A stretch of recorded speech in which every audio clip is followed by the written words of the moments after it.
Alam niyo ba na ang Tulfo Brothers, si Rapi Tulfo at si Erwin Tulfo, galit na galit kay Senador Alan Cayetano? Alam niyo kung bakit anong kinagagalit nila? Galit na galit sila pag nagpe-Facebook or nagla-live sa Facebook si Alan Peter Cayetano. Galit na galit sila dahil ang views ng live ni Cayetano itong taon na ito, itong kung kailan lang, maabot ng 30 million. Ha? Ang dami, milyon yung views sa kanyang live, sa kanyang dami-dami nanonood. Yun yung ikinagagalit nitong Tulfo Brothers kasi malalaman ng mga taong lalo na sa probinsya, sa liblib na lugar, yung mga pinagagawa ni Rapi Tulfo at ni Erwin Tulfo. Nagagalit sila dahil mano nila na masira yung kanilang imahe na matulungin at makadiyos para hindi masira yung pang-uuto nila sa mga Pilipino. Yun ang kanilang iniingatan. Kaya galit na galit sila kay Cayetano dahil yung views maabot ng 30 million. Ano yan? Di malalaman ng ibang tao na sila ang pinagagawa nila ay puro katarantaduhan. Gagawin pa nilang hero si Joel Villanueva, yung mga bumaliktad.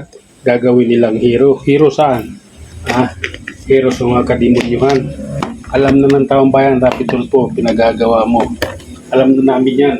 Kaya pati sa probinsya, kailangan malaman ng mga tao kung anong klase talaga kayo, yung Tulfo Brothers.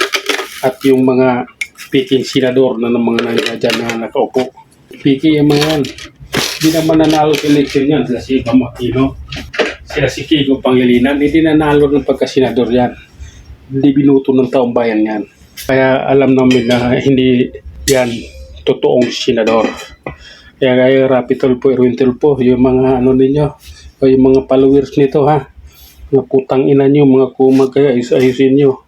Bakit kayo nagalit? Pati kayo galit na galit kay Cayetano. Bakit? Naambunan ba kayo? Pati si yung isang vlogger na hindi tumataas, hindi lumalago, galit na galit din eh. Bakit? Ano bang meron? Masisira yung napakabuting imahe, napakaganda ng ugali na pinipilahan ng tao doon sa TV5, pinapilahan ng tao doon sa may Kamuning. Ganon ba? Kunwari napakagaling nila, kunwari napakabait nila, kunwari matulungin sila para lang dumami yung kanilang followers at dumami yung kanilang supporters at dumami din yung pera nila. Diba? Ngayon, ito na, nagkakabukingan na. Kaya bakit kayo magagalit? Magpi-Facebook din kayo. Kaso lang, bakit inop nyo, Rapi Tulfo, yung comment section nyo? Naka-off pa ba? Di ko pa natingnan yung Facebook page mo eh. Ba naka-off pa yung comment section? Takot ka sa tao? Takot ka sa sarili mong multo? Punyeta ka. Hanggang dito na lang muna. Hanggang sa muli. Maraming salamat.